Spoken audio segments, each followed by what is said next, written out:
Hi, this is Gaurav, and I'll be talking a little bit about how to learn from data. So, statistics is a science of, I would say, distilling a lot of numbers into a few numbers.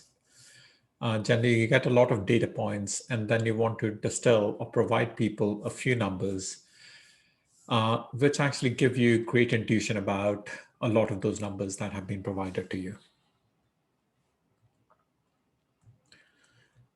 So one of the first things that you learn in this distillation process is something called a mean, right? You have learned about averages.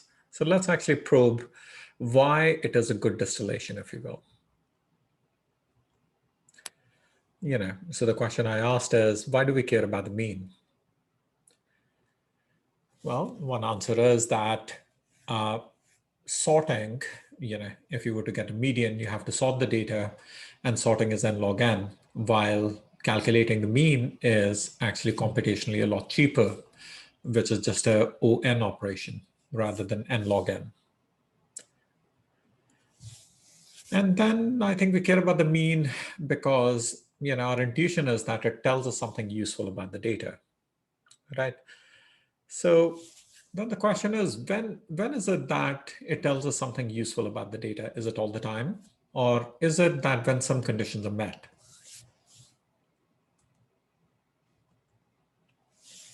So generally, it tells us something which is useful about the data when the data are symmetrically distributed around a mean, and when there are lots of points which are close to the mean. So when we think about the mean and it conveying something useful, I think we imagine on our brains actually, a normal distribution, which actually satisfies these two properties, right? But if the assumptions don't hold, we actually run the risk of misinforming people. The fixes are pretty obvious, show people a different number, for example, a median, or in fact, perhaps one number is not enough. So people show different show different percentiles to people. So the lesson is, I think, that formulas tell us something useful to the extent that assumptions hold. So whenever you look at a statistics formula, think a little bit about what are the assumptions that are baked into it.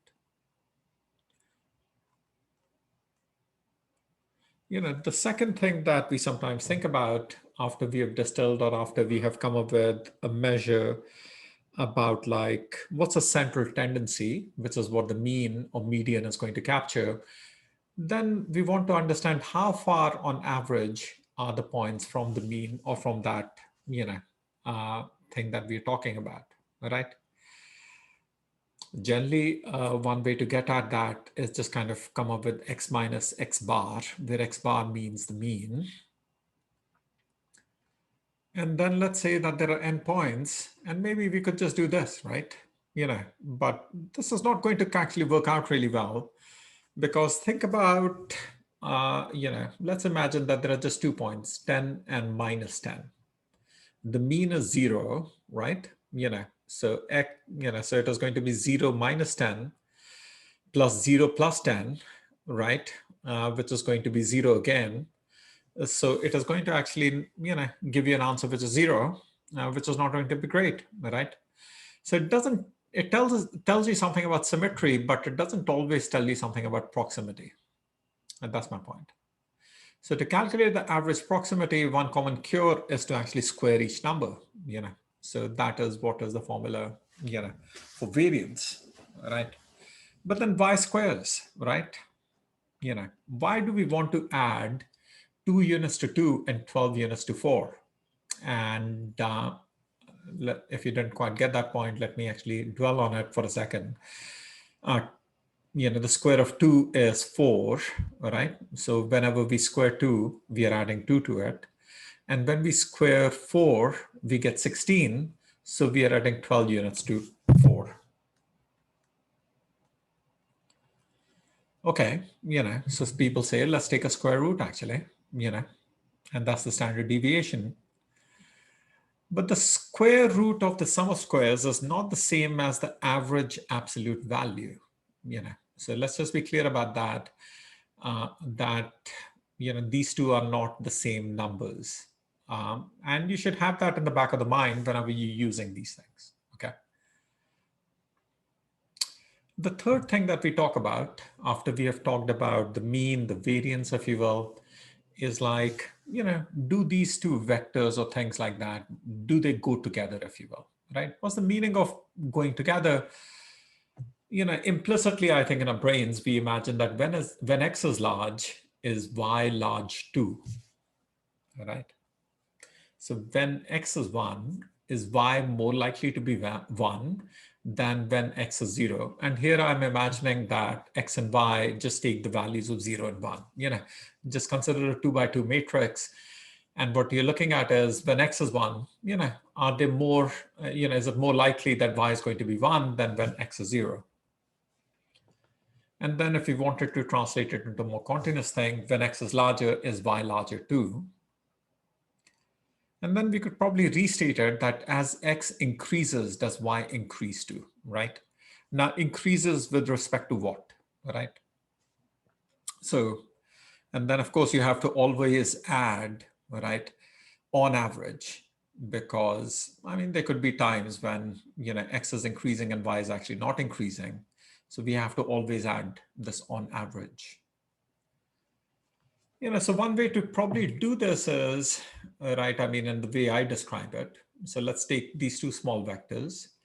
One is just a sequence of 100, 200, 300, 400, and 500, and 600.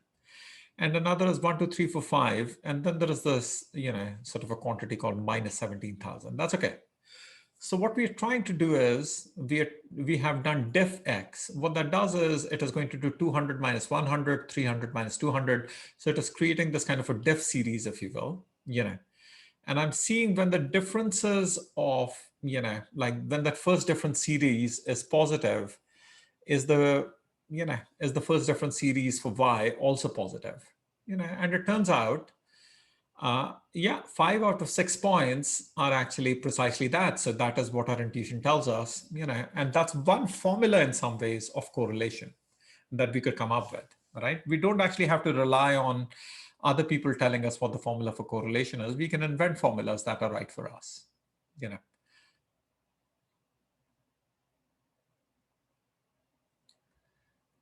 So, this is something that is not new to me. When I talked about imagining this kind of a 2 by 2 matrix, another way to think about it is like dichotomize the variables, right? When x is above average and y is above average, taking x, y, the 0, 0 point to be x bar and y bar, calculate how many of the points lie in the, if you will, the top right or the bottom left, right? And that's called a quadrant count ratio kind of a test. There's a continuous version of it as well, which is actually going after something pretty straightforward, right? That is when x minus x bar, when x is greater than its mean, and when y is greater than its mean, then this is going to actually multiply and turn into a large positive number. When x is less than its mean and y is greater than the mean, y is greater than its mean, then it is going to be a negative number and vice versa, right? So the only way to get a positive number here is when x is below the mean and y is below the mean, or when x is above the mean and simultaneously y is above the mean.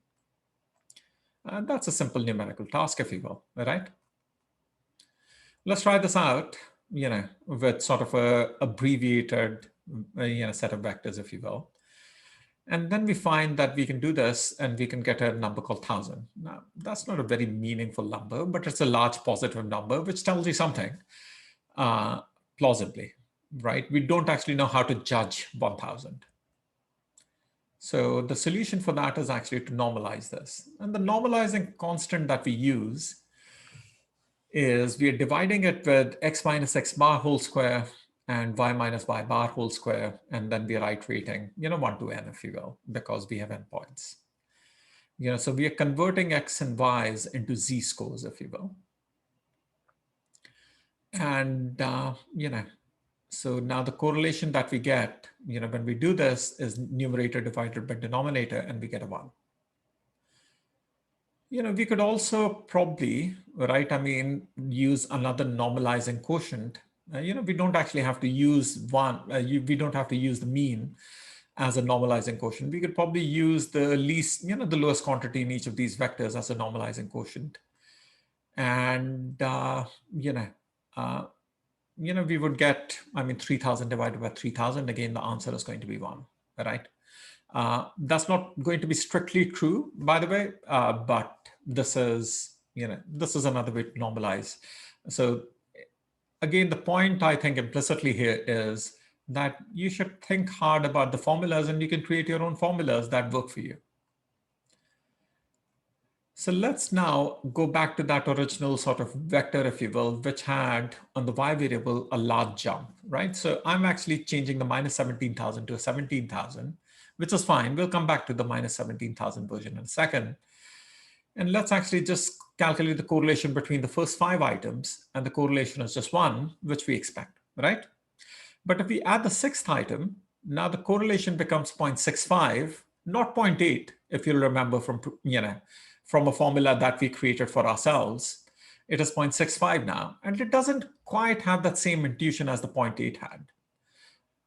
But there is more trouble coming your way. So let's now, rather than actually have a positive 17,000, add a large drop, minus 17,000 to the y. Now the correlation is exactly opposite. Well, not exactly opposite, but close enough to the previous number. So, by just changing one point in the data, which can have really large consequences for the correlation. So correlation is a flaky thing when you have outliers in the data. Now, again, the intuition that you want to walk away with is that statistical formulas are not, fiats from God, but actually, have an intuitive sense when the data is well behaved, but don't really have that intuitive sense when the assumptions and when the intuition behind, the formulas, actually is violated. One way to fix it is actually to do a rank ordered correlation. So you will find that for the same order, the correlation is just 1. And again, so that's good. And there are other ways of getting at that same thing, which is, we have concordant pairs from Kendall's tau, and then the Spearman's rho, which is the difference in ranks. And here is a dramatic thing where we're showing you 4. This is a very popular visualization called the Anscombe's quartet, where we are showing you 4 different distributions of the data with the same correlation. So all of these 4 distributions give you the same number. So plausibly, the intuition here is that the Pearson's correlation works when the relationship is linear and the data aren't skewed. But sometimes you need more than one number to describe a relationship. Just the same thing that we ended up with when we were discussing the mean. So let's go to linear regression, if you will. And let's go at the intuitions behind that. So we have the classic example of, as the temperatures rise, ice cream sales, also increase, right? For the same temperature, though, the sales can actually vary quite a lot, right? During different days, which have an average temperature of, say, 40 degrees centigrade, the sales could be, like vary from 10,000 to, say, 40,000 or what have you, depending on whether the day is July 4th or depending on whether the day is a working day, in middle of August. So, now let's go back to that fundamental question in mathematics, which you probably learned in grade, like somewhere in high school. What is a function? A function is a thing where, for each x, there is just one y, right? And why I get to it is here actually, right, you have same x, but multiple y's, right? So now we can't actually, this is always, we cannot actually give you this one-to-one thing. That is, if x is blah, this is the y. So we have to come up with what is the best prediction for y. if we had this 40 degrees centigrade data, that's all the data that we have, like what would we predict, if you will, for the y, right? So one answer is that we could predict the mean, right? Now, what you end up with that is that you have data on the 40 degrees centigrade, and 41 degrees centigrade perhaps days, but probably not 40.4 degrees centigrade days. So what do you do about that, right? So, well, the answer in statistics is actually quite obvious. That is, you try to learn from your neighbors, So you can try to do a linear interpolation of the means, and say at 40.4, you are zero 0.6 units away, right? Like you try to, this is the inverse, if you will, so you're doing 0.6 into x, at 40 degrees and 0.4 of x into 41. And sometimes it is the optimal strategy to learn from your neighbors, even when you have data, for the 40 degrees centigrade, because you may not have enough data, if you will, But oftentimes, if you just have two variables, you cannot actually beat the local mean, if you will. And how local is defined is a little bit tricky, and it depends on the data. But, in classification, this is called the Bayes optimal error, if you will. And with sparsity in multiple dimensions, now we enter into sort of other problems, which have to, where we have to make more assumptions to kind of get traction. The classic assumptions that we make are something around smoothness, and we assume that there is some linearity in the function, and then we kind of do this. So how we predict actually is that we predict that we assume that this is a line, and this is the function that we are going to try to estimate, if you will. Once you have assumed this, right, then the question is, how do you find the best fitting line, right? And what does it mean, right? So we have to specify before we go out and look for the best fitting line, we have to specify what that means. And we have come up with an answer, which minimizes the squared errors, that is y minus y hat, which is the prediction. And then we're going to square it for all the points that we see.